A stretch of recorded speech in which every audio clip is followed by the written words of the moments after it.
ஓம் நமோ நாராயணாய. ஸ்ரீராம ஜெயம். ஆழ்வார் ஆச்சாரியார்கள் திருவடிகளே சரணம். ஸ்ரீமதே ராமானுஜாய நமக. ஸ்ரீமதே நிகமாந்த மகாதேசிகாய நமக. கத்தவிருக்ஷா வழங்கும் ஸ்ரீ ராமானுஜர் ஜெயந்தி உற்சவம் நிகழ்ச்சியோடைய இன்றைய பகுதிக்கு உங்கள் எல்லாரையும் வெல்கம் பண்ணுறதுலையும் இந்த நிகழ்ச்சியில் உங்கள் எல்லாரையும் இன்றைக்கி சந்திக்கிறதுலையும் ரொம்ப சந்தோஷமாக இருக்குது. உடையவருடைய திருநட்சத்திரமான இன்னைக்கு இப்படி ஒரு அற்புதமான நிகழ்ச்சி பண்ணி உங்கள் எல்லாரையும் சந்திக்கிறதுக்கான அனுகிரகத்தை தாயாரும் பெருமாளும் கொடுத்துருக்கா அப்படின்னு நினைக்கும் போது ரொம்ப சந்தோஷமாக இருக்குது. நம்ம கடந்த 2 நாட்களாக வருண் ஸ்ரீவத்சன் அவர்களுடைய குரல்களில் அற்புதமான ஸ்பீச் கேட்டுட்டு வரோம். முதல் நாள் உடையவருடைய சிஷ்யரான யக்ஞமூர்த்தியை பற்றி தெரிஞ்சுட்டோம். நேத்திக்கு உடையவர் அருளி செய்த கிரந்தங்களை பற்றி தெரிஞ்சுட்டு வந்துட்டுருக்கோம். அதோடைய தொடர்ச்சி தான் இன்றைக்கி நீங்கள் எல்லாரும் கேட்க பொருள். அவர் வேறு என்னெல்லாம் கிரந்தங்கள் இயற்றியிருக்கார், அதில் நம்மளுக்கு என்னென்னலாம் தெரிஞ்சுக்க வேண்டிய விஷயங்கள் இருக்குது. அது மட்டும் இல்லாமல் நம்ம என்ன இன்றைக்கி பார்க்க போகிறோம்னா, ஸ்ரீபெரும்புதூரில் நடந்துட்டு வர ஸ்ரீ ராமானுஜர் ஜெயந்தி உற்சவத்தோடைய வீடியோஸ் அண்ட் ஃபோட்டோஸை தான் பார்க்க போகிறோம். ராமானுஜர் உற்சவம் வீடியோஸோடு சேர்த்து வெள்ளிக்கிழமை அக்ஷய திருத்தியை அன்னைக்கு கும்பகோணமில் பல திருக்கோவில்களில் நடந்த கருட சேவை வீடியோஸும் சேர்த்து பார்க்க போகிறோம். இவ்வளவு அற்புதமான அனுகிரகம் இல்லையா?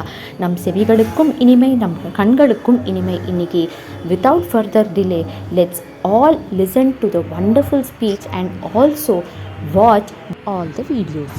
ஸ்ரீமதே ராமானுஜாய நமஹ. ஸ்ரீமத் நிகமாந்த மகாதேசிகாய நமஹ. மற்ற 3 கத்தியங்களை இன்னைக்கு நம்ம பார்க்குறோம். 9 நூல்களை நவகிரந்த ரத்னங்கள்ல இன்னைக்கு நம்ம லாஸ்ட் 4 நூல்களை பார்க்க போகிறோம். 5 நேற்று வேதாந்த சாரம் வரைக்கும் பார்த்தாச்சு. வேதாந்த சாரங்கிறது வந்து ஸ்ரீபாட்சியமாக அருளப்படுறது. அதில் வந்து என்ன பிரம்மசூத்திரத்தோட உரையை வந்து தெளிவாக புரிஞ்சுக்க முடியாத வாழ்க்கை என்ன பண்ணுறாங்கன்னா இந்த மாதிரி வந்து எழுதிடுறாரு. கிளியர் கட்டாக எல்லாருக்கும் அப்பாரிசத்தை சொல்லி கொடுத்து அது பணம் பண்ண முடியாத வாழ்க்கை இந்த இதில் மந்த ஸ்மிருதி இருக்கிற வாழ்க்கை இந்த இதை அருள் பண்ணினார் அப்படின்றப்ப நம்ம எல்லாரும் தெரிஞ்சுக்கணும். இன்னும் ஒரு கிரந்தமாகிறது. அடுத்தது வந்து என்ன வேணா, அடுத்த கிரந்தம்ன்றது சரணாகதி கத்தியம். முக்கியமான கத்தியம் அது சரணாகதி கத்தியம்னு. கத்தியத்ரயம் 3 கத்தியங்களே அருளினார் அவர். அந்த கத்தியத்ரய கிரந்தத்தில் என்ன சொல்றாருன்னா, ராமானுஜர் முதல்ல சரணாகதி கத்தியம் அருளி சென்ற நாள் என்னைக்குன்னா பங்குனி உத்திர திருநாள், பெருமாள் தாயாருடைய சேர்த்தி நடக்கிற நாள். இன்னைக்கும் கூட பார்த்தோன்னா பங்குனி உத்திரம்ன்றது பெருமாள் தாயார் சேர்த்தி திருக்கல்யாணம் நடந்த நாள். இன்னைக்கு தான் ராமானுஜர் வந்து சரணாகதி கத்தியத்தை அருளி பண்றாரு. எப்படின்னா, சம்சாரத்தில் நடக்கக்கூடிய துக்கங்களை கண்டு அதனால அவர் என்ன பண்றாருன்னா துன்புற்று என்ன பண்றாருன்னா ரங்கநாதர்கிட்ட பிரார்த்திக்கிறார். அதுல முதல் விஷயம் என்னன்னா புருஷகாரத்துவத்தை பண்றார். பிராட்டியை முன்னிட்டு பெருமாளை பிரார்த்திக்கிறார். அவர் சொல்றார் ரங்கநாதன்கிட்ட போயிட்டு, இந்த மாதிரி எனக்கு இன்னும் 7 நாள் வேணும், 7 நாள்ல எனக்கு இந்த சம்சாரம் நீங்க பெறணும்னு ரங்கநாதர்கிட்ட கேட்கிறார். உடனே ரங்கநாதரும் இதை உடனே சொல்றார். கவலைக்கு அவரும் வந்து என்ன பண்றாரு, அடுத்த நிமிஷம் சரணாகதி கத்தியம் பிரார்த்திக்கிறார். முதல்ல பிராட்டிய புருஷகாரத்துவமா பற்றார். அதுக்கப்புறம் ஸ்ரீமன் நாராயணனை சொரூப சேவிக்கிறார். அதுல ஸ்ரீமன் நாராயணனோட திவ்ய குணங்கள், கல்யாண குணங்கள், அவருடைய ஆயுதங்கள், அவருடைய நித்திய விபூதி, அதற்கப்புறம் இல்லாம அந்த 3 விதமான துன்பங்கள், ஆதி ஆத்மிக, ஆதி பௌதிக, ஆதி தெய்வீக, அந்த 3 துன்பங்கள், அதுக்கப்புறம் அபசாரங்கள் ஏதாவது பட்டிருந்தா அதெல்லாம் மன்னிப்பதற்கு, போன ஜென்மங்கள்ல பண்ற அபசாரங்கள் எல்லாம் மன்னிப்பதற்கு, இதெல்லாத்தையும் வந்து பண்ணின மாதிரி சரணாகதி கத்தியத்தை வந்து சொல்றாரு. அதுல கடைசியில வந்து என்ன சொல்றாருன்னா, ராமாயணத்துல வந்த சரணாகதி ஸ்லோகம், இதுக்கப்புறம் வந்து பகவத்கீதால வந்த சரம ஸ்லோகம், இது 2த்தையும் சொல்றார். சொல்லி முடிச்சுட்டு என்ன பண்றாருன்னா ராமானுஜர் சேவிக்கிறார். இதை கேட்ட ரங்கநாதன் உள்ளம் மகிழ்ந்து, பாஷ்யக்காரரும் உமக்கு நான் 7ஆம் நாள், இன்றிலிருந்து 7ஆம் நாள் உமக்கு நான் பரமபதம் தந்தோம் அப்படிங்கிறார் ரங்கநாதர். நம்பெருமாள் பிரியாவிட கொடுக்கிறார் அவருக்கு. அது முதல் சரணாகதி கத்தியம். அடுத்த கத்தியம் ஸ்ரீரங்க கத்தியம். ஸ்ரீரங்க கத்தியங்கிறது என்னன்னா ஸ்ரீ ரங்கநாதன் பேர்ல பாடின கத்தியம். ஆனா அந்த ஸ்ரீரங்க கத்தியம் நம்ம எல்லாரும் நினைக்கல ரங்கநாதர் பேர்ல தான் பாடின. ஆமாம், ரங்கநாதர் பேர்ல தான் பாடினார். இந்த ரங்கநாதர் பேர்ல பாடினதோடு மட்டும் இல்லாம துவயம் மந்திரம், துவயம்ங்கிற மந்திரத்தை, அந்த துவயங்கிற முக்கியமான மந்திரம் நமக்கு நம்ம ஆச்சாரியெல்லாம் பஞ்சசமஸ்காரம் போது உபதேசிக்கலாம். அந்த துவய மந்திரத்துடைய முக்கியார்த்தத்தை சொல்லக்கூடியதுதான் ஸ்ரீரங்க கத்தியம் அப்படின்றது. இதுல 4 விதத்தை சொல்றா முதல்ல ராமானுஜர். இவள என்னத்த நாள் அருளி செய்யறார் அப்படின்னா 5 இருக்கு. அவள் என்ன சொல்றாருன்னா, முதல்ல கைங்கரியம். ஒரு சேதனனுக்கு கைங்கரியம். சேதனனுக்கு என்ன முக்கியமானது கைங்கரியம் அப்படின்னா, அவன் எம்பெருமான் உகப்புக்குரியவனா கைங்கரியம் பண்ண ஆரம்பிக்கிறார். ரங்கநாதர் பெருமாளுக்கு கைங்கரியம் பண்றது, அவனுக்கு உடனடியாய் மண்ணி வலுவில்லா அடிமை செய்ய, ஓய்வில் காலமெல்லாம் உடனடியாய் மண்ணி வலுவில்லா அடிமை செய்ய வேண்டும் ஆழ்வார் சொன்னதுக்கு போல சொன்னது போல நம்ம பெருமாளுக்கு என்னைக்குமே கைங்கரியம் பண்ணிட்டு இருக்கணும். அவனுடைய உகப்பு கேட்பப்போ அதுதான் ஒரு சேத்தனன் முதல்ல கேட்கணும் பகவான்கிட்ட. 2, அந்த சேத்தனனுக்கு எந்த இதுவுமே என்னுடையது இல்லை, எனக்கு எந்த வித ஒரு சக்தியும் கிடையாது, நான் அசக்தன், என்னால எதுவும் பண்ண முடியாது. அப்பனே நீதான் எனக்கு எல்லாமே நடக்கக்கூடியது உன்னுடைய பிரதிஜ்ஞனாலதான், உன்னோட இதனாலதான், எதுவுமே என்னால முடியாது, நான் அசக்தனா இருக்கேன், எனக்கு சக்தி கிடையாது, என்னால சுயம் பிரயோஜனமா எதுவும் பண்ண முடியாது, இனி எல்லாமே நீதாண்டாப்பா எனக்குன்ற ஒரு சரணாகதி பாவத்துல, இந்த பற்றுதல் பாவத்துல என்ன பண்ணணும்னா அவன் ரங்கநாதரோட திருவடியை பிடிச்சுக்கணும் அவன் கெட்டியா ஒரு சேத்தனன். 3வது ஒரு சேத்தனன் என்ன சொல்லணும்னா, அப்பனே இனி நான் உங்ககிட்ட முழுசா ஒப்படைச்சுட்டேன், இனி நடக்க போறதெல்லாம் உன்னோட சங்கல்பம், அதனால எனக்கு நீ மோட்சம் தருவேன்றது நிச்சயம் மகாவிசுவாசம் இருக்கணும் அவனுக்கு. அது மட்டும் இல்லாம நடக்கிறதெல்லாம் உன்னோட சங்கல்பப்படி பிரார்த்தியமே ஆகட்டும், இனி எல்லாம் என்னுடைய இது எதுவும் கிடையாது, சாத்வீக தியாகம் பண்ணணும் அவன் பகவான். அகங்காரம் மகாராதிகளை விட்டு என்னால ஆச்சு நான் தான் பண்ணுங்கிறது இல்லை, அப்பனா எல்லாம் ஓ சங்கல்பப்படியே நடக்கட்டும் அப்படின்ற சாத்வீக தியாகம் பண்ணணும். இதுதான் ஸ்ரீரங்க கத்தியத்தோட இருக்கு. அது மட்டும் இல்லாம இப்ப சரி இதெல்லாம் பண்ணி முடிச்சாது, இந்த ஆத்மாவும் ரங்கநாதனுக்கு சொந்தமாயிடுச்சு. ஏன்னா இந்த ஆத்மான்றது பரம்னு பேர், இந்த ஆத்மாக்கு பாரம். இந்த பரத்தை நம்ம ரங்கநாதன் கொடுத்துட்டோம். இந்த ஆத்மாவானது என்னதுன்னா ரங்கநாதன் தான் இந்த ஆத்மாவை வழி நடத்துறான். இனி நம்மளுடைய அந்திம யாத்திரையை யார் பண்றான்னா பரமபத யாத்திரையில யார் பண்ண போறான்னா ரங்கநாதன் தான். அந்த ரங்கநாதனே இறுதியில நமக்கு என்ன பண்றான்னு நம்ம நல்லபடியா நம்மளுடைய கைங்கரியங்கள்லாம் முடிச்சவன சரணடைஞ்சவன நல்லபடியா மோட்சம் கொடுக்கறான். அதுல சேதனன் திடமான நம்பிக்கை கொண்டவனா இருக்கணும், திருடவிரதனா இருக்கணும். இந்த மாதிரி எனக்கு அவன் மோட்ச நிச்சயம் கொடுப்பான் அப்படின்னு இந்த 4 விஷயத்தை தான் அவர் சொல்றார். அதே போல அடுத்தது வைகுண்ட கத்தியம்ங்கிறது என்னன்னா, ஒரு பிரபன்னன் ஒருத்தன் பிரபத்தி பரநியாசம் பண்ணிடுறான் 6 அங்கங்களோட. இந்த 6 அங்கங்களோட பரநியாசம் பண்ணிட்டவனுக்கு இப்ப அவன் என்ன பண்றான்னா, அவனுக்கு எப்படியும் சரீரத்தோட முடிவுல மோட்சம் நிச்சயம். பகவான் தேவபெருமான் அருளி செய்த வார்த்தை போல தேகாவசாசனத்திலே மோட்சம், அந்திம பிரீத்தி வர்ஜன வேண்டாம்ன்றான். அப்ப இந்த இதுல ஒரு சேதனன் என்ன பண்றான்னா, அவனுடைய இங்க தேக யாத்திரை முடிஞ்சிடுறது, தேக அவசாசனத்துல முடிஞ்சிடுறது அவனுக்கு இந்த தேகம். அவன் அடுத்த நிமிஷம் என்ன பண்றான், அவனுக்கு அர்ச்சராதி மார்க்கம் வழியா அவன் போறான் மேல போறதுக்கு. அதாவது போறதுக்கு 2 வழி இருக்கு. பித்ருக்கள்லாம் போற வழிக்கு பேர் தூமாதி மார்க்கம்னு பேரு. புகை கிளவுட் ஆஃப் ஸ்மோக் வழியா அவ போற இடம் பித்ருலோகத்துக்கு போறதுக்கு பேர்ல தூமாதி மார்க்கம். ஆனா அர்ச்சிரம்னா ஒளியின் பேரு. இந்த ஒளி வழியா அக்னி தான் அந்த இடத்துல காட்டுறான், அவன் மின்னல் ரூபத்துல வரான், அமானவன் பேர் அவனுக்கு. அந்த அமானவன் வழி காட்ட நம்ம எல்லாரும் முக்தி வைகுண்டத்துல விரஜா நதியில ஸ்நானம் பண்ணிட்டு நம்ம வைகுண்டத்துக்கு போறோம். அது வழியில பல விஷயங்களை நம்ம பாக்குறோம். சோமசவனத்துல பிரதட்சணம் பண்றோம். அது மட்டும் இல்லாம நேர சரி வழியில அந்த நம்மாழ்வார் சொன்னாங்க, சூழ்விசும் பனிமுகில் சூரியம் முழக்கினாங்கிற பாசுரத்துல எல்லா வைகுண்டத்துல போறக்கூடிய ஒரு முக்தன் என்னென்ன ஒரு சிறப்பு பலன்களை எல்லாம் சிறப்புகள்லாம் அடையறான்றத நம்மாழ்வார் அழகா விவரிக்கிறார் அந்த 10 பாசுரங்கள்ல.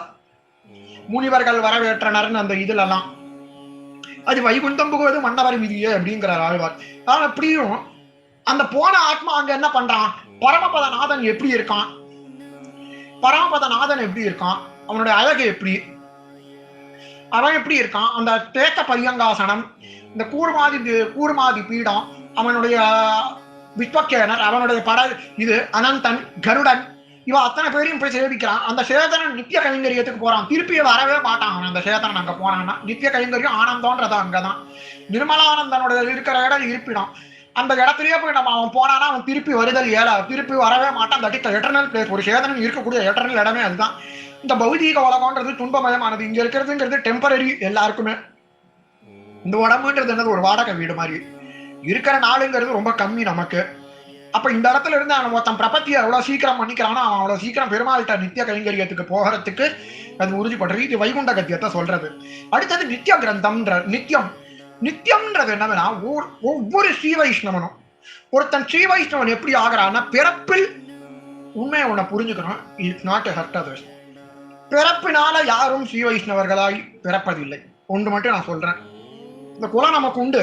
ஆனா ஒருத்தன் தனியா எப்படி ஒத்தனை ஸ்ரீ வைஷ்ணவனுக்கு லட்சணம் ஆறானா, முதல் விஷயம் அவனுக்கு பஞ்சசமஸ்காரம்ன்றதுதான் அவனை ஸ்ரீ வைஷ்ணவனா அவனை காட்டுறது இந்த உலகத்துக்கு. ஆச்சாரியன் கிட்ட போயிட்டு ஒருத்தன் உரிய வயசு வந்தவனு உபநயனம் பண்ணிட்டு 7 வயசுல பூனல் போட்டணும்னு சொல்றது சாஸ்திரம். உபநயனம் பண்ணிட்ட பிறகு நேரடியா ஆச்சாரியன் கிட்ட போயிட்டு பஞ்ச சமஸ்காரத்தை பண்ணிக்கணும். ஒரு ஸ்ரீ வைஷ்ணவனா ஆகக்கூடிய கடவன் என்ன பண்ண, ஸ்ரீ வைஷ்ணவத்துவம் வர வேண்டியவனுக்கு ஸ்ரீ வைஷ்ணவத்துவம் வேணும்னா, அவன் ஸ்ரீ வைஷ்ணவ லட்சணத்தோட இருக்கணும்னா முதல்ல பஞ்ச சமஸ்காரம் பண்ணிக்கணும். அந்த பஞ்ச சமஸ்காரம்ன்றது என்னன்னா, முதல்ல தாப சமஸ்காரம்னு பேரு. தாப சமஸ்காரம்ன்றது என்னது, முதல்ல சங்கு சக்கரத்தினால சூடு, தாபம்னா சூடு, பெருமாளுடைய சங்கு சக்கரங்களை என்ன பண்றா, நமக்கு தணல் நெருப்பு சுதர்சன ஹோமம் வளர்த்து அதுல அக்னியில வச்சு சுதர்சன ஹோமம் பண்ணி அது அக்னியில அந்த சங்கு சக்கரங்களை நெருப்புல இது பண்ணிட்டு அக்னியில இது பண்ணிட்டு அப்புறம் தணல் நெருப்பு சாம்பிராணி போடுற தணல்ல வச்சு நமக்கு பெருமா மந்திரங்களை சொல்லிட்டு சமாசனம் பண்றார் ஆச்சாரியன். முதல் இது தாப சமஸ்காரம். அடுத்தது புண்ட சமஸ்காரம்னு பேரு. இந்த இடத்துல என்ன பண்றாரா, நமக்கு துவாதச புண்டங்களை ஆச்சாரியனை தம் கையால இடுறார். எம்பெருமானோட 12 நாமங்களையும் கேசவன் தொடங்கி பத்மநாபன் வரையான 12 நாமங்களும் தாயாருடைய ஸ்ரீ முதல் லோக சுந்தரி வரை இருக்கக்கூடிய 12 நாமங்களையும் ஆச்சாரியன் தானே நமக்கு பண்றார் பஞ்ச சமஸ்காரத்துல. அடுத்தது நாம சமஸ்காரம். ஒவ்வொருத்தருமே நம்ம ராமானுஜருடைய திருவடியை ஆசிரியம் பண்றவாள். அவள் எப்பயுமே அவாவா தாசன். இந்த ஆத்மான்றது யாரு, எம்பெருமானோட சொத்து. அந்த ஆச்சாரியனுடைய திருவடி ராமானுஜ அபிமானம் பெற்றவர்களே எல்லா ஸ்ரீ வைஷ்ணவர்களும் ராமானுஜ அபிமானம் பெற்றவர்கள். ஆகையினால அவாளுக்கு பேரு ராமானுஜ தாசன். ஆச்சாரியன் தாசநாமன் ஜாத்திரார் அவாளுக்கு. எல்லாருக்கும் ராமானுஜ தாசனுங்கிற நாமம் உண்டு ஸ்ரீ வைஷ்ணவ சம்பிரதாயத்துல. தாசன் நம்ம யாருக்கு தாசன், ஆச்சாரியன் பெருமாளுக்கும் ஆச்சாரியனுக்கு மட்டுமே தாசன், வேறு எவருக்கும் அல்ல. அதனாலதான் நம்ம அடியேன் தாசனுங்கிறோம். அடியேன் தாசன் யாருக்கு நம்ம தாசன், பெருமாள் என்று வேறு எவருக்கும் நாம் தாசன் அல்ல உலகில். அடியாருக்கும் அவனுடைய அடியாருக்கு தாசன், ஆச்சாரியனுக்கு நம்ம தாசனா இருக்கும். அது மட்டும்தான் நமக்கு. ஆழ்வார்களும் நிரூபிக்கிறார். 4வது நாம சம்ஸ்காரம் அடுத்தது முடிஞ்சதுக்கு அப்புறம் யாக சம்ஸ்காரம்னு ஒண்ணு பண்றா. யாக சமஸ்காரம்ன்றதுதான் அடுத்த சமஸ்காரம் என்ன பண்றாருன்னா தாபம், புன்றம், நாமம், அதுக்கப்புறம் மந்திர சமஸ்காரம். மந்திர சமஸ்காரம்ன்றதுனால ஆச்சாரியன் 3 மந்திரங்களை நமக்கு உபதேசம் பண்றார். முதல்ல அஷ்டாட்சர மந்திரத்தை சொல்றார் நமக்கு. இதெல்லாம் பரம ரகசியமானது. அடுத்தது துவயம், 3வது ரகசியம் சரம ஸ்லோகம். பகவான் கீதையில அர்ஜுனனுக்கு சொன்னது சரணாகதி சம்பந்தமா. இந்த 3மே ரகசியார்த்தங்கள்னு பேரு. ரகசியத்ரயம் ரகசியார்த்தங்கள்னு பேரு. ஆச்சாரியர்கள் போற்றி பாதுகாத்தது நமக்கு. ஆச்சாரியன் மூலமா தான் உபதேசம் பண்ணி கொள்ள வேண்டும். இத அடுத்த சம்ஸ்காரம் கடைசியில பண்றது யாக சம்ஸ்காரம். யாகம்ன்றது என்னன்னா வேள்வின்றது. பகவானுக்கு நம்ம பண்ணக்கூடிய திருவாராதனம். ஒன்லி ஆஃப்டர் வி டூ த 4 சம்ஸ்காராஸ். முதல் 4 சம்ஸ்காரங்களை நம்ம பார்த்துட்டோம். இதெல்லாம் நமக்கு என்ன எலிஜிபிலிட்டி கிரைட்டீரியான்னு நம்ம இங்கிலீஷ்ல ஒரு வார்த்தை உண்டு, குவாலிபிகேஷன். தகுதியுடையவன் ஆக்குகின்றன ஒருத்தன ஸ்ரீ வைஷ்ணவ சம்பிரதாயத்துக்கு அருகதை உள்ளவனா. இப்ப அடுத்தது என்ன பண்றான்னா, அடுத்ததா கடைசிக்கு வரோம்னா நம்ம திருவாராதனம்னு பேரு. நம்ம ஆத்துல என்னைக்குமே கோவிலாழ்வார்ல சால கிராமம் வச்சுட்டு இருக்கோம். ஒவ்வொரு ஸ்ரீ வைஷ்ணவ நாட்டிலையும் சாலி கிராமம்ன்றது நிச்சயம் இருக்கும். அந்த சால கிராமத்துக்கு டெய்லி கிரமப்படி லகு திருவாராதனம்ன்றத பண்றோம். நம்ம எல்லாருமே பண்ணணும் திருவாராதனம். ஸ்ரீ வைஷ்ணவ சம்பிரதாயம் வாய்ந்த அத்தனை பேருமே சரி திருவாராதனம் பண்ண கத்துக்கணும். திருவாராதனம் பண்ண ஆரம்பிக்கணும் ஆச்சாரியன்ட்ட பத்துண்டு.